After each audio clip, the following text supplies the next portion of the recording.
नमस्कार दोस्तों, आज मैं भारतीय संविधान की चौथी वीडियो लेकर आया हूँ। ये 4th नंबर की वीडियो है। इससे पहले की 3 वीडियो में हमने हमारे संविधान के क्वेश्चन सोल्व किए हैं, मल्टीपल चॉइस क्वेश्चन। अब ये चौथी वीडियो है, इसमें देखेंगे हम क्या पढ़ेंगे। अब इसमें जो हम पढ़ेंगे, आज हम पढ़ेंगे भाग 4। सबसे पहले थोड़ा सा रिवाइज करा देता हूँ मैं। हमारे भारतीय संविधान में 12 अनुसूचियां हैं, 22 भाग है और 395 अनुच्छेद है। तो सबसे पहले हमने अनुसूचियां पढ़ ली थी और अब भाग पढ़ रहे हैं हम। और भाग में भी हमने 3 भाग पढ़ चुके हैं। पहले भाग में मैं आपको बता दूं, पहले भाग में संघ एवं उसका राज्य क्षेत्र आता है और आर्टिकल 1 से लेकर 4 तक उसमें बातें लिखी गई है भाग 1 में। भाग 2 में नागरिकता से संबंधित बातें आती है, जो कि अनुच्छेद 5 से 11, आर्टिकल 5 to 11। फिर उसके बाद में तीसरा भाग आता है हमारा मौलिक अधिकारों का, जो कि अनुच्छेद 12 से लेकर 35 तक है, 12 से 35 तक। और आज की इस वीडियो में हम पढ़ने वाले हैं भाग 4। टोटल भाग होते हैं 22। अब भाग 4 हम पढ़ेंगे, जिसका नाम है राज्यों के नीति निदेशक सिद्धांत, जो कि भाग 4 में आता है। और आर्टिकल पूछे कोई तो आर्टिकल आता है 36 to 51, यानी कि 36 से 51 अनुच्छेद। इसके अंतर्गत राज्य के नीति निदेशक सिद्धांत आते हैं। तो सबसे पहले हम क्वेश्चन पढ़ लेते हैं। पहला क्वेश्चन नंबर 1, राज्य के नीति निदेशक सिद्धांत संविधान के अध्याय 4 के किस अनुच्छेद में निहित है? सही आंसर हमारा होगा अनुच्छेद 36 से 51 में ये निहित है, राज्यों के नीति निदेशक सिद्धांत। अब राज्यों के नीति निदेशक सिद्धांत के बारे में थोड़ी सी मोटी सी जानकारी मैं आपको दे दूं। ये संविधान में राज्यों के नीति निदेशक सिद्धांत, इसमें क्या है, इनमें राज्यों को निर्देश दिए गए हैं। उनको निर्देश दिए गए हैं कि किस तरह से उनको मानवता के लिए, लोगों के लिए, भलाई के लिए कार्य करने हैं। जैसे अच्छा, अब पढ़ लेते हैं हम अपना क्वेश्चन नंबर 2 है हमारा, राज्य के नीति निदेशक सिद्धांत किस देश से प्रेरित है? ये क्वेश्चन मोस्टली आता है और आसान भी है। वैसे ये राज्यों के नीति निदेशक सिद्धांत हमारे आयरलैंड देश है, जो वहां से लिए गए थे। ये राज्यों के नीति निदेशक सिद्धांत भाग 4 में है, 36 से 51 में है। ये बात हमें याद रखनी है। अब बढ़ते हैं नेक्स्ट की तरफ। नेक्स्ट है हमारा क्वेश्चन नंबर 3। यूपीएसआई 2017 की परीक्षा में ये क्वेश्चन आ चुका है। भारत में राज्य के नीति निदेशक सिद्धांत के संदर्भ में निम्नलिखित में से कौन सा वक्तव्य सही है? सामाजिक व आर्थिक उन्नति के लिए ये राज्यों को संबोधित किए गए कुछ निर्देश है, ये सही है। ये न्यायालय में परिवर्तनीय है, ये गलत है, क्योंकि ये न्यायालय में परिवर्तनीय नहीं है। सही आंसर हमारा ए हो जाएगा। ऑप्शन में देख लेते हैं हम, केवल ए, ऑप्शन नंबर डी हमारा राइट आंसर हो जाएगा, यूपीएसआई 2017। अब बढ़ते हैं नेक्स्ट की तरफ। नेक्स्ट है हमारा क्वेश्चन नंबर 4 है हमारा, भारत में राज्य के नीति निदेशक सिद्धांतों के संदर्भ में दिए गए विकल्पों में से कौन सा वक्तव्य सही है? यह भी यूपीएसआई 2017 में आया हुआ क्वेश्चन है। यह सिद्धांत समाजवादी विचारधारा पर आधारित है। इनमें जनमत का सार निहित है और इनका उद्देश्य है जनता की इच्छाओं को प्रतिफलित करना। सही आंसर जो होगा ए और बी दोनों। यह सिद्धांत समाजवादी विचारधारा पर आधारित है। दूसरा यह है कि इनमें जनमत का सार निहित है और इनका उद्देश्य है जनता की इच्छाओं को प्रतिफलित करना। यह भी सही है। ऑप्शन नंबर सी हमारा राइट आंसर होगा।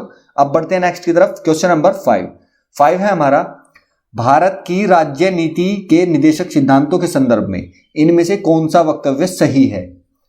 ऐसा कहा जाता है कि ये सकारात्मक प्रकृति के हैं और इनका लक्ष्य है राज्यों के अधिकारों और कार्यों में वृद्धि लाना। ये सही है। दूसरा है हमारा, इनका लक्ष्य सामाजिक और आर्थिक न्याय प्राप्त करके एक लोक हितकारी राज्य की स्थापना करना। यह भी सही है।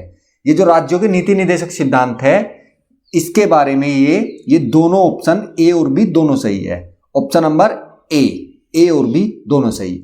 अब बढ़ते हैं नेक्स्ट की तरफ। क्वेश्चन नंबर 6 है हमारा, राज्य नीति के निदेशक सिद्धांतों के बारे में निम्न में से कौन सा कथन गलत है? हमें गलत कथन बताना है। वे अदालत द्वारा लागू होते हैं। अब ये पहला ही गलत आ गया, ये अदालत द्वारा लागू नहीं होते हैं। दूसरा है हमारा, वे आयरलैंड के संविधान में दिए गए निदेशक सिद्धांतों से प्रेरित है। सही आंसर होगा हमारा क्यों, यानी कि ये आयरलैंड के संविधान से लिए गए हैं। क्वेश्चन नंबर 7 है हमारा, भारतीय संविधान के अनुच्छेद 38 में प्रयुक्त न्याय निम्न को सूचित करने के लिए प्रयुक्त हुआ है। अब कुछ अनुच्छेद है, पहले तो ये नीति निदेशक सिद्धांत 36 से 51 तक है। ठीक है, कुछ इंपोर्टेंट अनुच्छेद है जो कि हमें याद रखने हैं, जैसे कि एक अनुच्छेद 38 है, इसी के बारे में ये पूछ लिया गया है कि ये किससे संबंधित है। ऑप्शन में हमारे पास सामाजिक एवं राजनीतिक न्याय, आर्थिक एवं सामाजिक न्याय, राजनीतिक एवं आर्थिक न्याय, या फिर सामाजिक आर्थिक एवं राजनीतिक न्याय। सही आंसर होगा ऑप्शन नंबर डी। ये हमारा अनुच्छेद 38 ये क्या कहता है? ये कहता है कि राज्य लोक कल्याण की अभिवृद्धि के लिए सामाजिक व्यवस्था बनाना तथा भारतीय नागरिकों को सामाजिक, आर्थिक व राजनीतिक न्याय प्रदान करना है। सही आंसर ऑप्शन नंबर डी, यानी कि सामाजिक भी है, आर्थिक एवं राजनीतिक न्याय प्रदान करना है। अनुच्छेद 38 में इसके बारे में कहा गया है। ऑप्शन नंबर डी हमारा राइट आंसर होगा। अब बढ़ते हैं नेक्स्ट की तरफ। नेक्स्ट है हमारा क्वेश्चन नंबर 8 है हमारा, निम्नलिखित में से कौन सा वक्तव्य भारतीय संविधान में स्थित राज्य के नीति निदेशक तत्वों में विनिर्दिष्ट रूप से उल्लेखित है? राज्य अपनी नीति को विशिष्टता विनोमुखी बनाएगा जिससे समुदाय के भौतिक संसाधनों का स्वामित्व एवं नियंत्रण इस प्रकार बटा हो जिसमें सर्वोत्तम रूप से सामूहिक हित सध सके।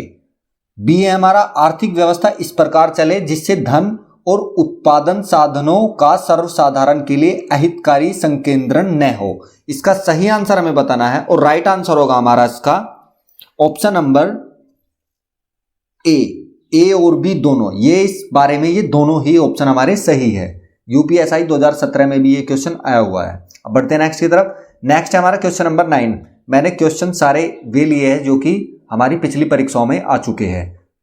तो अब बढ़ते हैं 9वां क्वेश्चन देख लेते हैं हम। निम्न में से राज्य के किस नीति निदेशक सिद्धांतों का उद्देश्य है? एक ऐसी सामाजिक व्यवस्था का निर्माण करना है जिससे लोगों की उन्नति और कल्याण हो। राज्य लोगों के कल्याण के लिए एक ऐसी सामाजिक व्यवस्था स्थापित करने के लिए उसे बढ़ाने का पूरा प्रयत्न करेगा जहां लोगों को न्यायिक, सामाजिक और राजनीतिक सुरक्षा मिल सके। राष्ट्रीय जीवन की संस्थाओं को भी जुड़ने के लिए सूचित करेगा। ये सही है। दूसरा है हमारा बी, राज्य पूरा प्रयास करेगा कि लोगों की आय को अंतर को कम से कम कर सके और उनकी स्थितियों, सुविधाओं और अवसरों के बीच की असमानताओं को दूर कर सके। न केवल अलग अलग लोगों के लिए बल्कि उन लोगों के लिए भी जो अलग अलग समूहों में रहते हैं या अलग अलग काम से जुड़े हैं। ये दोनों कथन बताने हैं सही है या नहीं है। तो ये दोनों कथन राज्यों के नीति निदेशक सिद्धांतों के संदर्भ में दोनों कथन सही है।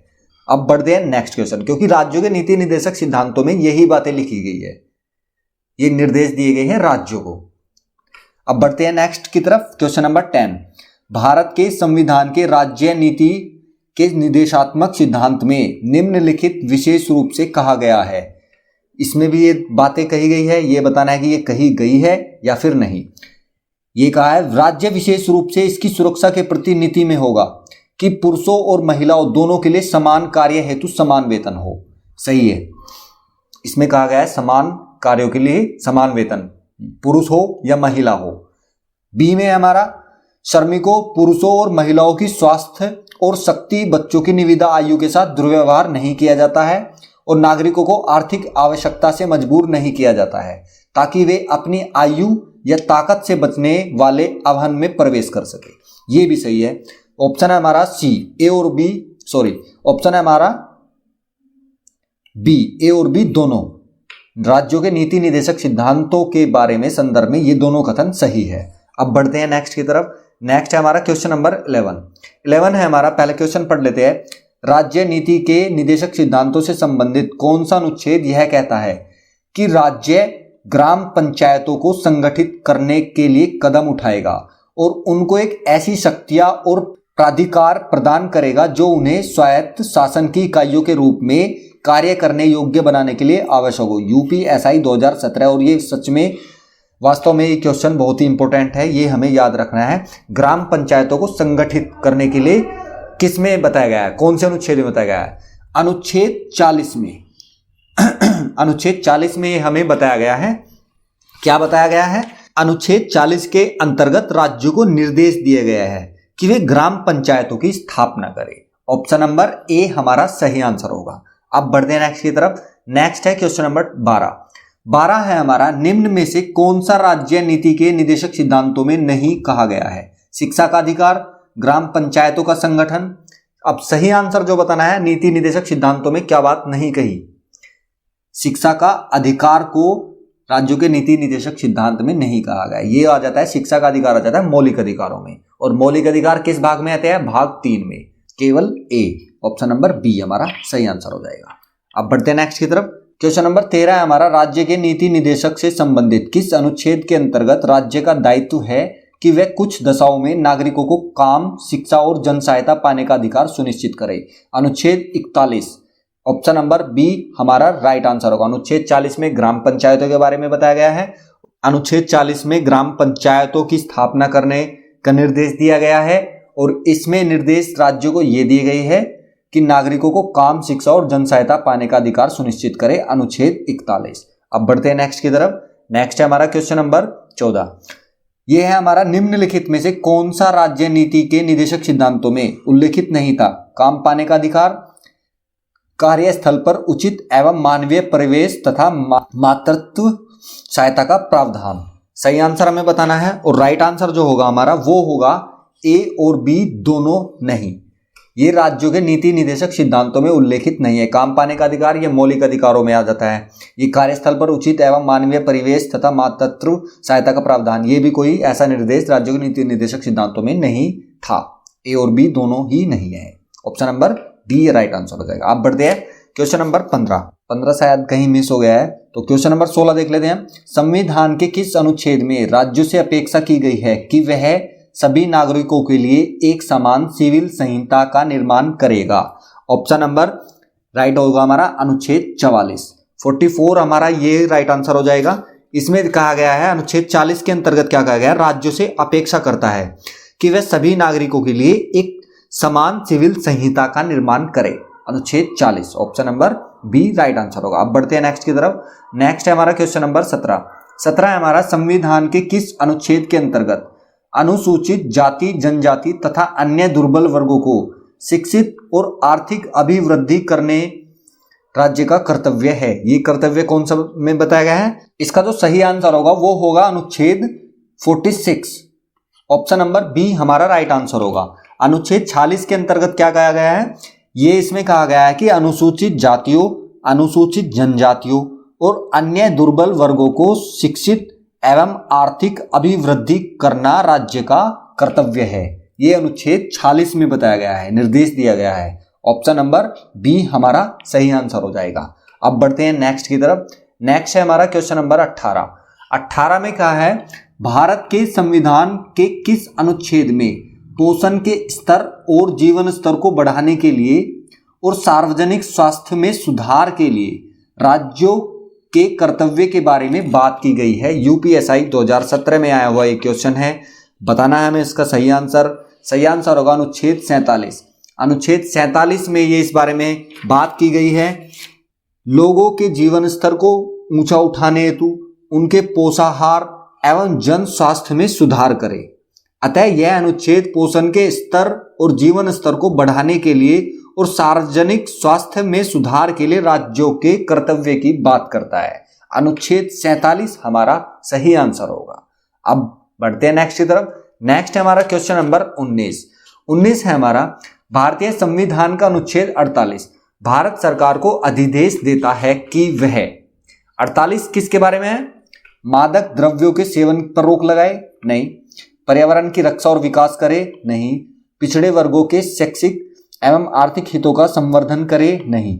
गाय एवं बछड़ों के वध पर रोक लगाए? ये सही है। ये अनुच्छेद 48 राज्यों को निर्देश देता है कि गाय एवं बछड़ों की हत्या पर रोक लगाई जाए। 48 के अंतर्गत राज्यों का यह दायित्व है कि कृषि और पशुपालन को प्रोत्साहन दें और गो हत्या को प्रतिषेध करे, गाय एवं बछड़ों के वध पर रोक लगाए। ऑप्शन नंबर डी हमारा सही आंसर होगा। याद रखना है अनुच्छेद 48 गाय एवं बछड़ों के वध पर रोक लगाने से है और कृषि को प्रोत्साहित करने से है। ये निर्देश दिए गए हैं और कर्तव्य बताया गया है कि राज्य का ये कर्तव्य है एक।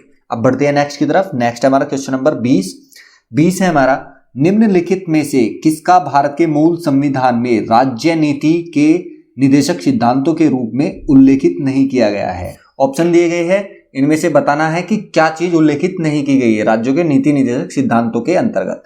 जीवन स्तर को बढ़ाना राज्यों का कर्तव्य है, ये उल्लेखित किया गया है, ये तो सही है।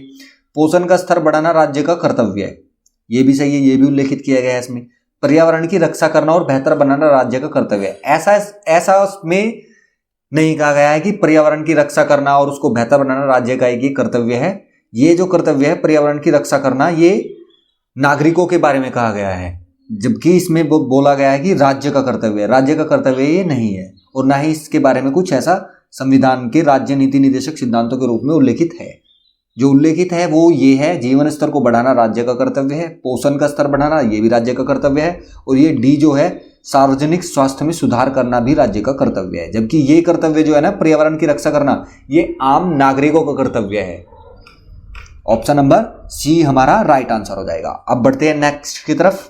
नेक्स्ट है हमारा क्वेश्चन नंबर 21 है हमारा, भारतीय संविधान का कौन सा अनुच्छेद यह कहता है राज्य देश के पर्यावरण के संरक्षण एवं संवर्धन का और वन तथा वन्य जीवों की रक्षा करने का प्रयास करेगा। ये बात आती है, देखो ये इसमें कहा गया, लेकिन कर्तव्य नहीं है ये, यानी कि ये राज्य का कर्तव्य नहीं है, ये सिर्फ ये है कि राज्य प्रयास करेगा।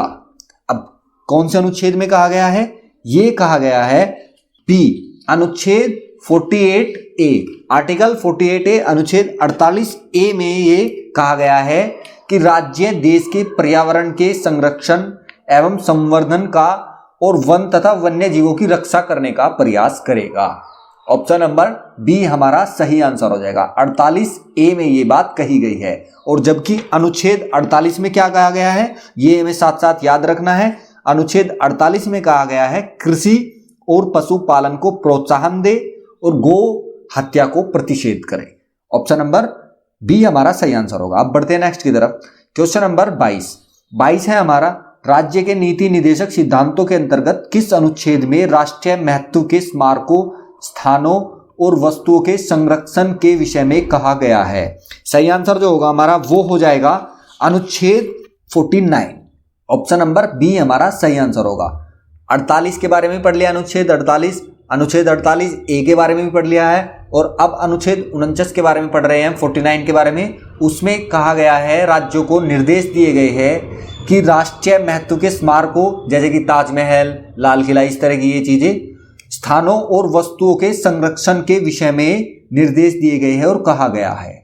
ऑप्शन नंबर बी हमारा सही आंसर होगा। अब बढ़ते हैं नेक्स्ट की तरफ। नेक्स्ट है हमारा क्वेश्चन नंबर 23 है हमारा, राज्य के नीति निदेशक सिद्धांतों में से किसका संविधान में संबंधित अनुच्छेदों के सही रूप में मिलान किया गया है?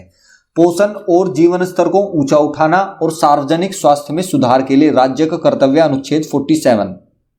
ये सही है, 47 में ये बात। क्यों है हमारा, प्रबंधन में श्रमिकों की सहभागिता, अनुच्छेद 43A में है, ये भी सही है। बच्चों के लिए मुफ्त और अनिवार्य शिक्षा के लिए प्रावधान, अनुच्छेद 45, ये भी सही है। यानी कि ऑप्शन नंबर सी हमारा राइट आंसर होगा। पी, क्यू और आर दोनों हमारे सही हो जाएंगे। अब बढ़ते हैं हम अपने नेक्स्ट क्वेश्चन की तरफ। क्वेश्चन नंबर 24 है हमारा, निम्नलिखित में से कौन सा वक्तव्य अंतरराष्ट्रीय शांति और सुरक्षा की अभिवृद्धि के उद्देश्य से भारतीय संविधान में स्थित राज्यों के नीति निदेशक सिद्धांतों में रूप से उल्लेखित है? राज्यों का प्रयास करना होगा। ए है हमारे पास अंतरराष्ट्रीय विधि द्वारा संधि बाध्यताओं के प्रति आदर बढ़ाने का। बी है हमारे पास अंतरराष्ट्रीय विवादों को मध्यस्थता द्वारा निपटारे के लिए प्रोत्साहन देने का। और सी है हमारा परमाणु निरस्त्रीकरण और पहले हमला नीति नई नीति को प्रोत्साहन देने का। सही आंसर होगा ए और बी। राज्यों के नीति निदेशक सिद्धांतों में ये बातें तो है, ये दोनों ए और बी, लेकिन ये सी वाली जो बातें है ये इसके अंडर में नहीं आती है, यानी कि ऑप्शन नंबर बी हमारा राइट आंसर होगा, ए और बी दोनों। अब बढ़ते हैं नेक्स्ट की तरफ। नेक्स्ट है हमारा क्वेश्चन नंबर 25 है हमारा, राज्यों के नीति निदेशक सिद्धांतों में से कौन सा संविधान अनुच्छेदों से सही ढंग से मेल खाता है? न्यायपालिका से कार्यपालिका का पृथक्करण, अनुच्छेद 47 सही है। ऑप्शन नंबर 25 का बताना है हमें राइट आंसर। राइट आंसर होगा हमारा न्यायपालिका से कार्यपालिका का पृथक्करण, अनुच्छेद 47। ये हमारा गलत है। अनुच्छेद 47 जो सही है वो है हमारा, राज्यों का दायित्व है कि वह लोगों के जीवन स्तर को ऊंचा उठाने, उनके पोषाहार तथा जन स्वास्थ्य का सुधार करे। 47 का जो सही वो है, जबकि इसने बताया कि न्यायपालिका से कार्यपालिका का पृथक्करण, तो ये गलत हो जाएगा। दूसरा आ जाता है हमारा अंतरराष्ट्रीय शांति और सुरक्षा का प्रचार, अनुच्छेद 43A में है, जबकि 43A में ये बात नहीं है। 43 में क्या है, इसमें है राज्यों के कामगारों को निर्वाह मजदूरों काम की मानवोचित दशाओं प्रसूति सहायता प्रदान करे। 43A में प्रबंधन में श्रमिक भागीदारों को सुरक्षित करने का प्रावधान करता है या सुरक्षित करने की बात करता है, तो ये भी हमारा गलत हो जाएगा। तीसरा है हमारा राष्ट्रीय महत्व के स्मारकों स्थानों और वस्तुओं का संरक्षण, अनुच्छेद 49 में है, ये हमारा सही आंसर हो जाएगा। केवल आर, ऑप्शन नंबर ए हो जाएगा हमारा राइट आंसर, ये दोनों गलत हो जाएंगे। अब बढ़ते हैं नेक्स्ट की तरफ। नेक्स्ट हमारा क्वेश्चन नंबर 26 है हमारा, इनमें से कौन सा वह श्रेणी नहीं है जिसके तहत राज्य नीति के निदेशक सिद्धांतों को वर्गीकृत किया जाता है। यूपीएसआई 2017 स्मारकों की सुरक्षा राज्यों के नीति निदेशक सिद्धांतों के अंतर्गत आती है। पर्यावरण आता है। अन्य देश के साथ संबंध नहीं। आर्थिक और समाजवादी ये भी आता है। तो ऑप्शन नंबर सी हमारा राइट आंसर हो जाएगा, क्योंकि राज्यों के नीति निदेशक सिद्धांतों में अन्य देशों के साथ संबंध के बारे में कोई उल्लेख नहीं है। उसमें सिर्फ ये उल्लेख है कि हमें स्मारकों की सुरक्षा करनी है, नागरिकों को पर्यावरण की सुरक्षा करनी है, आर्थिक और समाजवादी के बारे में बात की गई है इसमें। तो राइट आंसर हमारा ऑप्शन नंबर सी। अब देखते हैं नेक्स्ट क्वेश्चन। नेक्स्ट है हमारा क्वेश्चन नंबर 27 है हमारा, निदेशक सिद्धांतों को उस क्रम में व्यवस्थित करें जिस क्रम में वे संविधान में सूचीबद्ध है। राज्य द्वारा लोगों के कल्याण को बढ़ावा देने के सामाजिक क्रम को सुरक्षित रखना, समान न्याय और मुफ्त कानूनी सहायता, ग्राम पंचायतों को संगठित करना। इसका सही आंसर होगा PQR।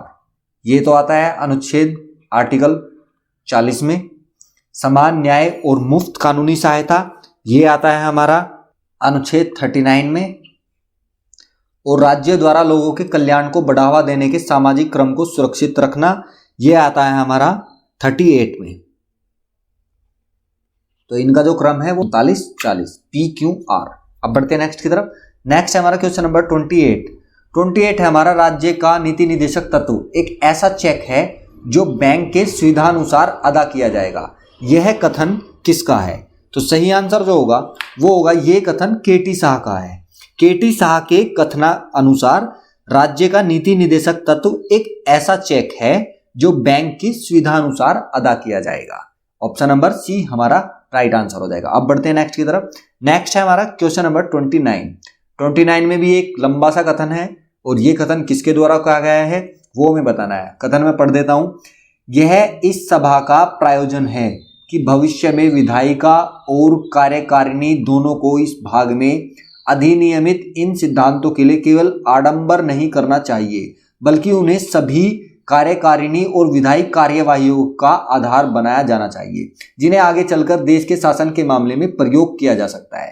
राज्य के नीति निदेशक सिद्धांतों के बारे में ये शब्द किसके द्वारा कहे गए हैं? ये शब्द कहे गए हैं डॉक्टर भीमराव अंबेडकर के द्वारा। सही आंसर हमारा ऑप्शन नंबर ए हो जाएगा। अब बढ़ते हैं नेक्स्ट की तरफ। क्वेश्चन नंबर 30, यह हमारा संविधान के किस अनुच्छेद के अनुसार संघ का यह कर्तव्य है कि वह हिंदी भाषा का प्रसार बढ़ाए और इसका विकास करे? सही आंसर जो होगा वो होगा हमारा अनुच्छेद 351। अनुच्छेद 351 में कहा गया है कि संघ को यह निर्देश दिया गया है कि वह हिंदी भाषा का प्रसार बढ़ाए और इसका विकास करे। अनुच्छेद 351। अब बढ़ते हैं नेक्स्ट की तरफ। ये इंपोर्टेंट अनुच्छेद है 351, हिंदी भाषा से संबंधित है, याद रखना है। अब बढ़ते हैं नेक्स्ट की तरफ। नेक्स्ट है हमारा क्वेश्चन नंबर 31, 42वें संविधान संशोधन अधिनियम 1976 द्वारा किसे नीति निदेशक तत्व में जोड़ा गया? अनुच्छेद 39 है, अनुच्छेद 48 है या अनुच्छेद 43 है?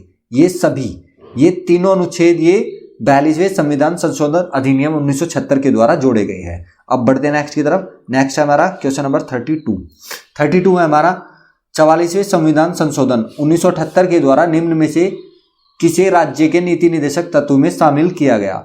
आय की असमानता को कम करना, समान न्याय और निःशुल्क कानूनी सहायता, उद्योग के प्रबंधन में कर्मकारों की भागीदारी, या फिर पर्यावरण का संरक्षण संवर्धन और वनों एवं वन्य जीवों की रक्षा? सही आंसर हमें बताना है। राइट आंसर होगा ऑप्शन नंबर डी, पर्यावरण का संरक्षण संवर्धन, वनों और वन्य जीवों की रक्षा। ये जो 44वें संविधान संशोधन 1978 के द्वारा जोड़ा गया था। अब बढ़ते हैं नेक्स्ट की तरफ। क्वेश्चन नंबर 33 है हमारा, निदेशक सिद्धांतों में परिवर्तनों के लिए एक संवैधानिक संशोधन की आवश्यकता होती है जिसे निम्न के द्वारा पारित किया जाना आवश्यक होता है। संसद के दोनों सदनों में या फिर संसद में उपस्थित 2/3 सदस्यों के अनुमोदन और मतदान से। सही आंसर होगा संसद के दोनों सदनों में और संसद में उपस्थित 2/3 सदस्यों के अनुमोदन और मतदान दोनों से, यानी कि ए और बी दोनों सही है, ए और बी दोनों। अब बढ़ते हैं नेक्स्ट की तरफ। नेक्स्ट है हमारा क्वेश्चन नंबर 34 है हमारा, भारतीय संविधान में मूल कर्तव्य किस देश के संविधान से लिए गए हैं। अब मूल कर्तव्य की बात आती है, मूल कर्तव्य लिए गए हैं पूर्व सोवियत संघ से। ऑप्शन नंबर बी हमारा राइट आंसर हो जाएगा। अब बढ़ते हैं नेक्स्ट की तरफ। क्वेश्चन नंबर 35 है हमारा, 1976 में राष्ट्रीय आपातकाल के दौरान भारत के संविधान का अध्ययन करने की जिम्मेदारी जिस समिति को सौंपी गई थी उसका अध्यक्ष कौन था। 1976 में राष्ट्रीय आपातकाल श्रीमती इंदिरा गांधी जी के द्वारा लगाया गया था और जो उस टाइम पर भारत के संविधान का अध्ययन करने की जिम्मेदारी सौंपी गई थी, जिस समिति को सौंपी गई थी, उसका अध्यक्ष कौन था। उसका अध्यक्ष था डॉक्टर सरदार स्वर्ण सिंह। ऑप्शन नंबर डी हमारा राइट आंसर हो जाएगा। अब बढ़ते हैं नेक्स्ट की तरफ। नेक्स्ट है हमारा क्वेश्चन नंबर 36 है हमारा, भारतीय संविधान में किस संविधान संशोधन द्वारा मौलिक कर्तव्यों का प्रावधान किया गया है। 42वें संविधान संशोधन द्वारा भारतीय संविधान में मौलिक कर्तव्यों का प्रावधान किया गया है और 51 के में, आर्टिकल 51 के या फिर आर्टिकल 51 ए में इसका प्रावधान किया गया है और 42वें संविधान संशोधन के द्वारा किया गया है। ऑप्शन नंबर ए हमारा राइट आंसर हो जाएगा। क्वेश्चन नंबर 37 है हमारा, संविधान के किस अनुच्छेद के अंतर्गत मौलिक कर्तव्यों का उल्लेख है। अनुच्छेद 51 के अंतर्गत ये उल्लेख है और ये मौलिक कर्तव्य जो लिए गए हैं पूर्व सोवियत संघ से लिए गए हैं, 42वें संविधान संशोधन के द्वारा लिए गए हैं। अब बढ़ते हैं नेक्स्ट की तरफ। भारतीय संविधान में कितने मूल कर्तव्य दिए गए हैं। पहले मूल कर्तव्य 10 थे, लेकिन अब ये बढ़कर ये मूल कर्तव्य हो रहे हैं 11। ऑप्शन नंबर बी हमारा सही आंसर हो जाएगा। अब बढ़ते हैं नेक्स्ट की तरफ। क्वेश्चन नंबर 39 है हमारा, भारत के संविधान में उल्लेख किए गए अनुसार निम्न में से कौन सा हर नागरिक का एक मौलिक कर्तव्य है। अन्याय के खिलाफ आवाज उठाने का कर्तव्य, हमारी मिश्रित संस्कृति की समृद्ध विरासत को महत्व देने और संरक्षित करने का कर्तव्य, वोट करने का कर्तव्य, करों का भुगतान करने का कर्तव्य। तो जो मौलिक कर्तव्य 11 मौलिक कर्तव्य है उसमें हमारी मिश्रित संस्कृति का समृद्ध विरासत को महत्व देना और संरक्षित करने का कर्तव्य है, जबकि ये कर्तव्य ऐसा ये उसमें कोई उल्लेख नहीं है इनका कि अन्याय के खिलाफ हमें आवाज उठाना है या फिर कुछ इस तरह का, ये कोई इसमें उल्लेखित नहीं है, यही उल्लेखित है। ऑप्शन नंबर बी हमारा राइट आंसर है। 11 मूल कर्तव्य है। अब बढ़ते हैं नेक्स्ट की तरफ। नेक्स्ट है क्वेश्चन नंबर 40 है हमारा, 86वें संविधान संशोधन अधिनियम 2002 द्वारा किस मौलिक कर्तव्यों को श्रेणी में शामिल किया गया है। प्राकृतिक पर्यावरण की रक्षा, उनका संवर्धन व उनके प्रति दया भाव, सार्वजनिक संपत्ति की रक्षा करना या मानववादी दृष्टिकोण, ज्ञानार्जन व सुधारवादी भावनाओं का विकास, या फिर 6 से 14 वर्ष तक की आयु के बच्चे को प्रतिपाल्य के लिए शिक्षा का अवसर प्रदान करना। ये हमारा सही आंसर हो जाएगा। 2002 में इसको ऐड किया गया है, 6 से 14 वर्ष तक की आयु के अपने बच्चे या प्रतिपाल्य के लिए शिक्षा का अवसर प्रदान करना, ये हमारा मौलिक कर्तव्य है। ऑप्शन नंबर डी हमारा सही आंसर हो जाएगा। तो आज की ये वीडियो हम यहीं पे खत्म करते हैं। मिलता हूं मैं नेक्स्ट वीडियो में। Thank you.